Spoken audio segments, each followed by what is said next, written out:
भगवान शंकर जी की पत्नी माता सती योग अग्नि में जलकर भस्म हो गई। क्यों?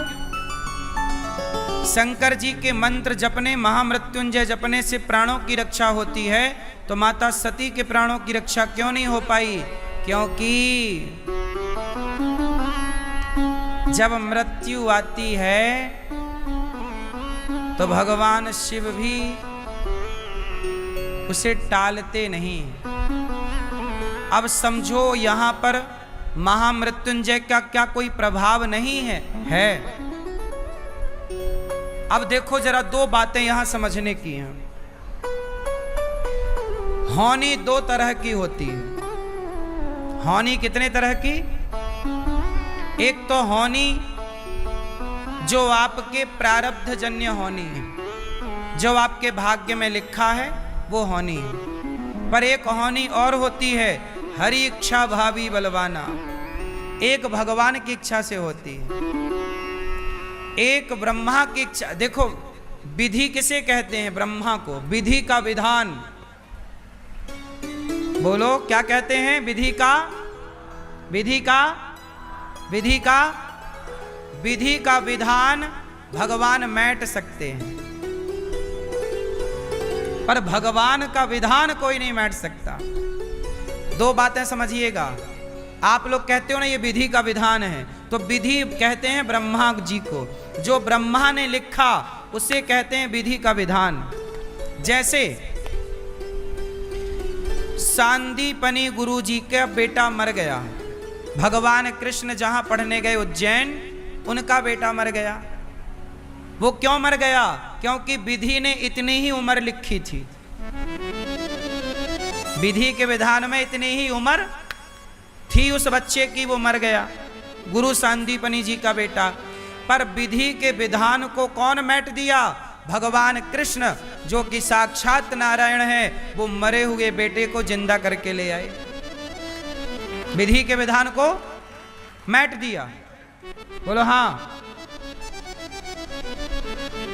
जैसे माता देवकी के 6 पुत्रों को कंस ने पैदा होते ही मार डाला, तो विधि के विधान तो यही था कि ये जन्म लेते ही मर जाएंगे।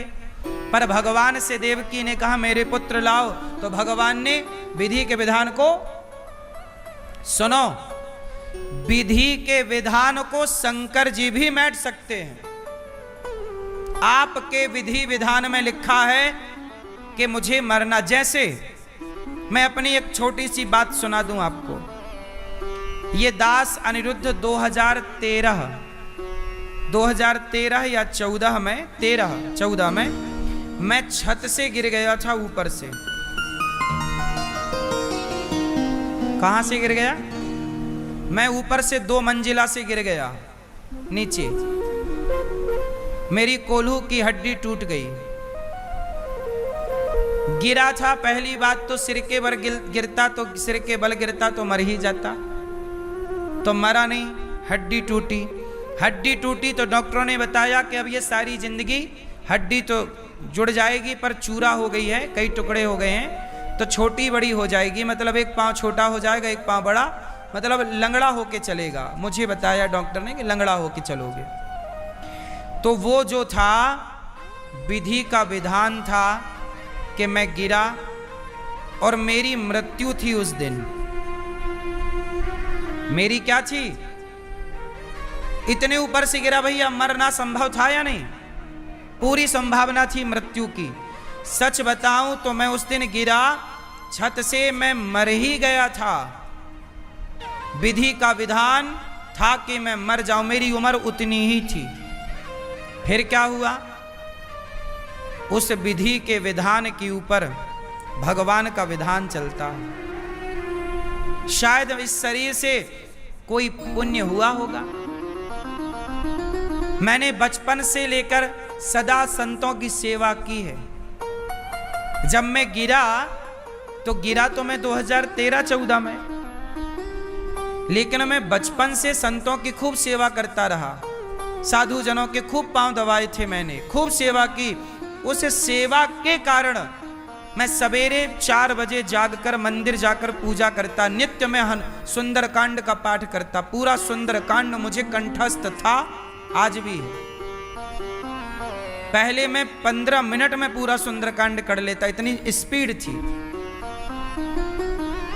रोज सुंदरकांड हनुमान जी को सुनाता था। शंकर जी के मंदिर में ठीक सामने, मेरे सामने भोलेनाथ बैठते थे, शिवलिंग, उनके सामने बैठकर शंकर जी थे, शंकर जी के सामने हनुमान जी और मैं सामने, रोज पाठ सुनाता था। जबकि मैं बच्चा था, मुझे कोई डिमांड मांगता भी नहीं था, मांगना भी क्या होता है मैं जानता नहीं था।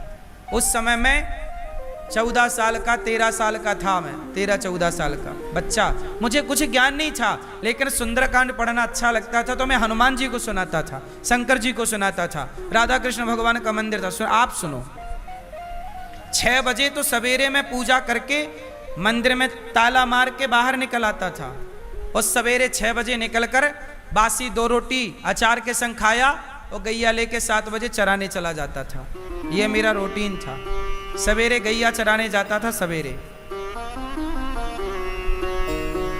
1 घंटा गैया चराता, 7 से 8, 8:30 बजे तक, और ला के 1-1.5 घंटा घुमा फिरा के गैया बांध देता। फिर स्कूल चला जाता 10 बजे, 9:30 बजे साइकिल उठाता, स्कूल से पढ़ के आता, फिर पढ़ के आने के बाद थोड़ा खाना पीना मैया खवाती, खाता, फिर गैया ले जाता, चराता।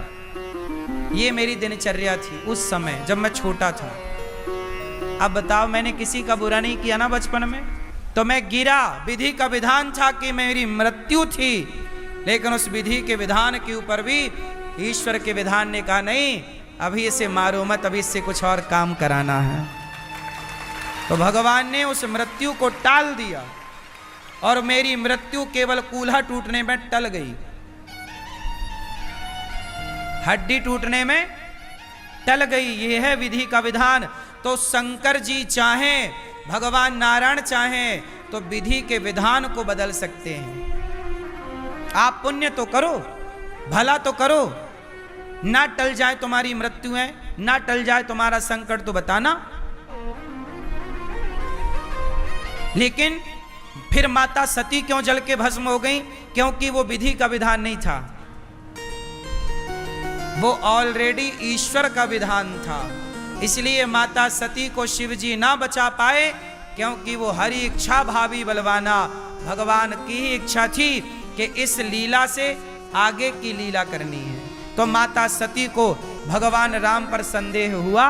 यदि माता सती को राम पर संदेह ना होता तो सारे संसार को राम पर संदेह रहता कि राम कैसे भगवान के पत्नी का पता ना लगा पाए। जब सती को संदेह हुआ तो राम ने सती को पूरा दर्शन कराया। तो सती का संदेह जब मिटा, तो जब माता सती का संदेह मिटा तो संसार भर का संदेह मिट गया। तो संसार के संदेह को मिटाने के लिए सती को चुना था भगवान श्रीमन नारायण ने, राम जी ने। सच बताएं तो माता सती भी भगवान की लीला का एक हिस्सा है, और सच बताएं तो माता सती का मरना भी उस लीला का ही एक हिस्सा है।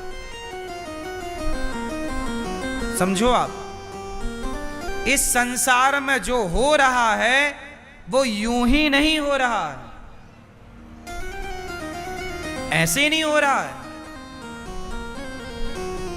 कुछ विचार से हो रहा है। आप जिंदा हैं तो यूं ही जिंदा नहीं हैं। आप में से बहुत लोग होंगे कि बाल बाल आप लोग मरते मरते बचे होंगे। आपका एक्सीडेंट होते होते बचा होगा, ये घटना होते होते आपके साथ बची होगी। भाई हुई ही थी घटना तो मरे क्यों नहीं, आप बचे क्यों? क्योंकि आपके किसी पुण्य ने आकर के विधि के विधान से ऊपर खड़े होकर भगवान ने आपकी रक्षा कर ली। यही है ईश्वर का विधान। विधि का विधान भी टाल सकते हैं भगवान। भावई मैट सके त्रिपुरारी।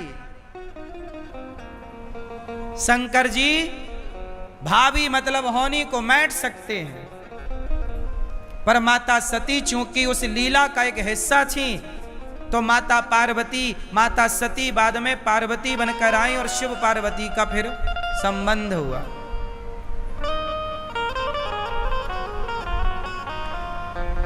ये दास अनिरुद्ध यदि आपके बीच में है तो विधि की इच्छा से नहीं है, भगवान की इच्छा से है। इसलिए भगवान पे भरोसा रखो, विधि के विधान को भी मैटा जा सकता है। कोई बड़ी बात नहीं है ये, आपका पुण्य विधि के विधान को मैट सकता है। एक उदाहरण देता हूं वेदों से और पुराणों से, सुन लेना ये कथा कहीं भी। मार्कंडेय जी नाम के एक ऋषि हुए हैं। जब वो पैदा हुए तो उनकी जन्म कुंडली बनाई गई। उनके पिता बहुत बड़े ज्योतिषी थे। तो मार्कंडेय जी पैदा हुए तो उनकी उम्र निकल कर आई कुंडली में। बोले ये बालक तो केवल 10, 12, 14 साल जिएगा, मतलब 14 साल में मर जाएगा ये बालक। माना कि 10, 14 साल। अब बाप बड़ा चिंतित। भाई, जिस बाप को पता चल जाए कि बेटे की आयु कम है, उसे नींद कैसे आएगी? अब बाप बेचारा सोया नहीं, जान गया कि विधि का विधान है कि इसे 14 साल में मरना पड़ेगा। अब वो बेचारा बाप सब साधु संतों से पूछे, महाराज मेरे बेटे की उम्र कैसे बढ़ेगी? 14 साल की उम्र कुंडली कह रही है, 14 साल छोटा बालक चला जाएगा। महाराज मेरे बच्चे की उम्र कैसे बढ़ेगी? कैसे? क्या करूं मैं, क्या करूं मैं, क्या करूं? तब उन्हें संतों ने बताया कि तुम एक काम करो, तुम अपने बेटे को संतों के चरण में डाला करो। जब संतों का आशीर्वाद मिलेगा, भक्तों का, सबको प्रणाम करे। ये तुम्हारा बेटा क्या करे? सबको, हर बूढ़े को प्रणाम करे, हर साधु को प्रणाम करे, हर भक्त को प्रणाम करे।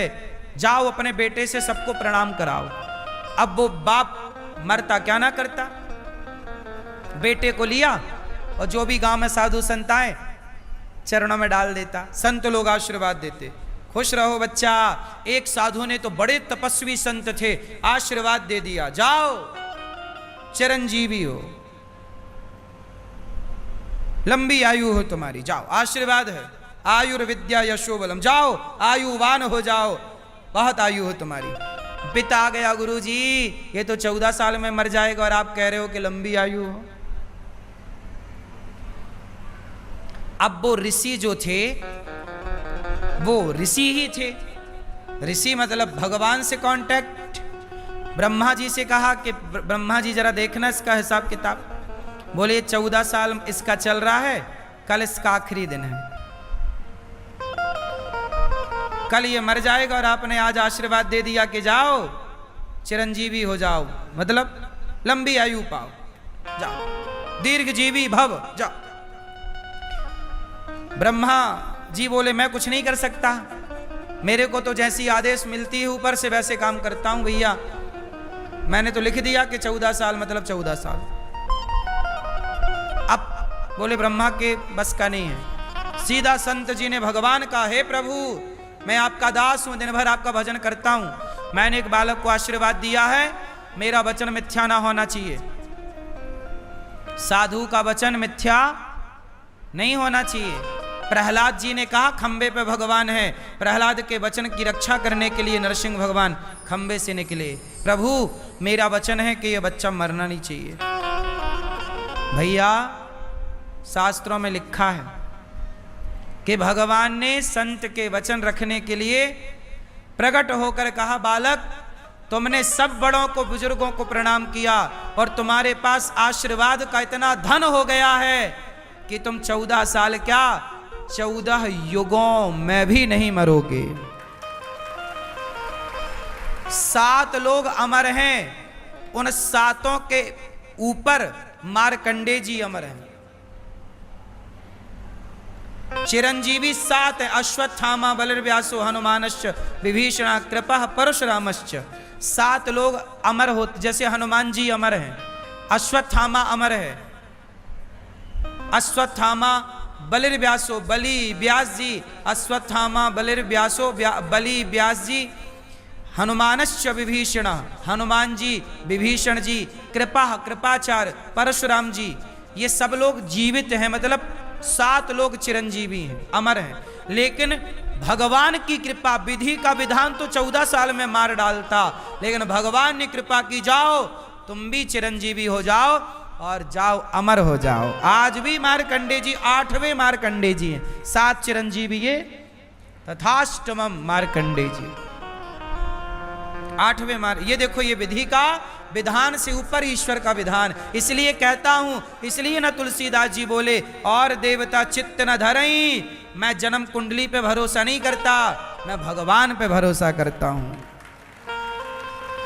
ग्रह नक्षत्र क्या बिगाड़ेंगे जब भगवान बनाने वाले हों, और ग्रह नक्षत्र क्या बनाएंगे जब भगवान बिगाड़ने वाले हों।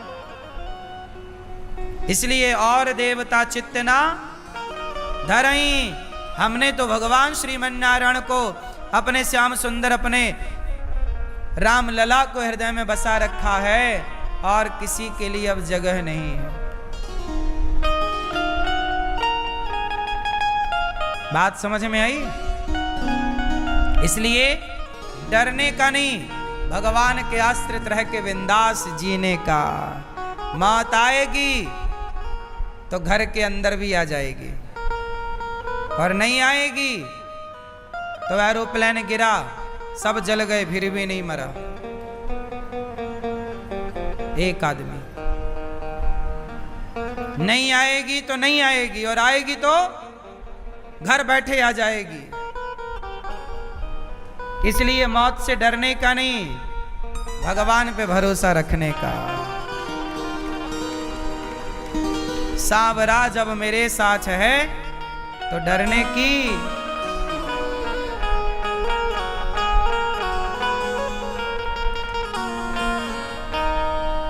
भगवान पे भरोसा बड़ी चीज है मेरी मां। अब देखो ना, ध्रुव जी महाराज अपने पिता की गोद में चले बैठने, पिता ने गोद में बिठाया नहीं, पिता ने गोद में बिठाया नहीं, तो मां ने कहा जा परम पिता की शरण में जा। विधि के विधान ने ध्रुव जी के भाग्य में राज सत्ता नहीं लिखी, समझो। विधि के विधान ने ध्रुव जी के भाग्य में राजगद्दी नहीं लिखी, पर ध्रुव जी ने जब भगवान की शरण ली तो विधि के विधान को मैट कर भगवान ने 36,000 वर्षों का राजा बना दिया ध्रुव को। ध्रुव जी को उनके पिता की गोद में जाकर बैठने लग गए तो उनकी सौतेली मां ने नीचे गिरा दिया। तब मां ने कहा जाकर तपस्या करो, और ध्रुव जी ने तपस्या करी। 5 महीने में भगवान प्रकट हो गए। जो भगवान दे सकते हैं ना, वो तुम्हारा बाप भी क्या देगा। और विधि का विधान क्या देगा, भगवान बड़े। भगवान तो रोज ब्रह्मा बनाते हैं, भगवान 50 ब्रह्मा बना सकते हैं। उन 50 में से एक ब्रह्मा ने तुम्हारा विधान बनाया है। बोलो हां कि ना।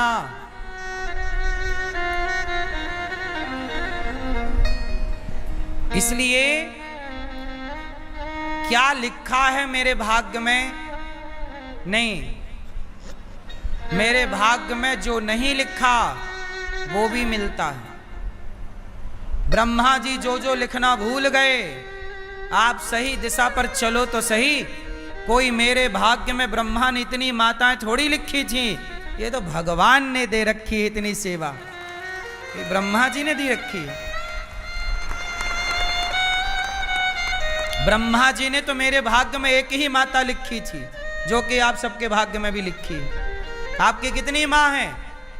बोलो बोलो। एक। भारत नहीं, पूरी दुनिया में ढूंढ लो किसी की 300 माएँ हो तो, पर ये दास अनिरुद्ध की 307 माताएं हैं गौरी गोपाल में। और आप सब घर में बैठी माएँ अलग, वो मेरी माएँ जो मुझे अपने पुत्रवत प्यार करती हैं। आप में से बहुत सारी माएँ मुझे बेटे की तरह लाड़ प्यार करती हैं, वो माएँ आप तो करोड़ों की संख्या में हो। अब बताओ, ये ब्रह्मा ने लिखा है कि भगवान ने लिखा है? बोलो। ब्रह्मा ने तो मेरे भाग्य में भी एक ही माता लिखी थी, पर उस ब्रह्मा के विधान को भी भगवान के विधान ने बदल दिया। आप सही दिशा पर तो चलो, तुम्हारे हाथ की रेखाएं वेखाएं सब बदल जाएंगी। परेशान क्यों होते हो? भगवान क्या नहीं कर सकते? सुदामा बुढ़े हो गए थे जब द्वारिका गए, मुट्ठी भर चावल लेकर, तब कैसी हालत थी? बुढ़े थे, कांपते थे शरीर से। भगवान ने धन दे दिया सुदामा को, एक मुट्ठी चावल खाए, लोगों की संपदा दे दी। सुदामा को लगा, भगवान को लगा कि मैंने सुदामा को इतना धन तो दे दिया, पर सुदामा इतने धन का मजा कैसे लेगा, सुख कैसे लेगा, क्योंकि बुढ़ा है। अब बूढ़े आदमी को सोना मिल जाए, खजाना मिल जाए तो मिल जाएगा, पर वो मजा कैसे, आनंद सुख कैसे लेगा? भाई बूढ़ा है, बुढ़ापे में ना भूख लग रही है ठीक से, ना नींद आ रही है, ना शरीर में दम है, तो सुख का मजा तो जवानी में है ना। भाई पैसा भी मिला आपको बुढ़ापे में, तो करोगे क्या उस बुढ़ापे के पैसे को? पैसा जवानी में ही मजा देता है, बुढ़ापे में पैसा नहीं मजा देता। क्या सुख देगा पैसा? मोह जरूर होता है बुढ़ापे में पैसे में ज्यादा। तो भगवान ने कहा कि सुदामा को क्या बुढ़ापे में सुख मिलेगा? तब आपको बताऊं, विधि के विधान ने तो ये लिख दिया था कि सुदामा की आयु इतनी है, पर भगवान ने फिर चक्र घुमाया और सुदामा को फिर से जवान कर दिया। सुदामा को केवल द्वारिका अधीश ने सुदामा को राजा मतलब धन धान्य ही नहीं दिया, धन धान्य का सुख भोगने के लिए जवानी भी लौटाई, जवान हो गए सुदामा। और सुशीला भी 16 साल की छोरी हो गई, दोनों पति पत्नी जवान हो गए, तब ना पूरा सुख लिया। तो भगवान ब्रह्मा थोड़ी तुम्हें फिर जवानी दे सकते हैं। भगवान, इसलिए कहता हूं भगवान को भगवान समझो। आजकल आप लोग किसी भी बाबा को, किसी को भी भगवान मान लेते हो, भगवान थोड़ी सब हो सकते हैं भैया।